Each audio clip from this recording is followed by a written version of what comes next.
সিলেটে এসেছি।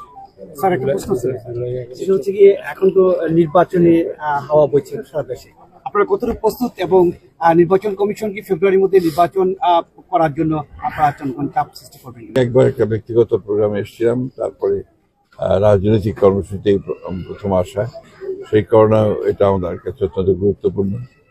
আমি যারা জুলাই আগস্টের শহীদ হয়েছেন তাদের প্রতি আমি শ্রদ্ধা জানাচ্ছি, যারা আহত হয়েছে তাদের প্রতি সমবেদনা জানাচ্ছি, এবং এদের প্লিজ এদের 15 বছরে যারা অনেকেই শহীদ হয়েছেন, আহত হয়েছেন, সকলের প্রতি আমার পক্ষ থেকে, দলের পক্ষ থেকে, দেশের কাজের পক্ষ থেকে এবং আমাদের নেতা তারেক রহমানের পক্ষ থেকে তাদের প্রতি আমাদের শ্রদ্ধা, সম্মান এবং আমরা আমাদের সহানুভূতি জ্ঞাপন করছি।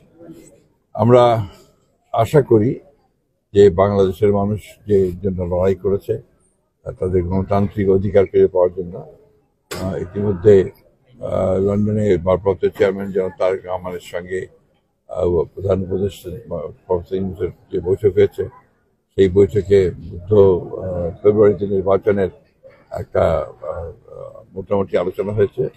আমরা সবাই আশাবাদী যে এই নির্বাচনের মধ্য দিয়ে দেশ জাতি গণতন্ত্রে ফিরে যাবে এবং জনগণের যে গণতান্ত্রিক অধিকার সেটা প্রতিষ্ঠিত হবে, এবং যেটাকে আমরা বলি যে রাইট ট্র্যাকে দেশ উঠবে বলে আমরা বিশ্বাস করি।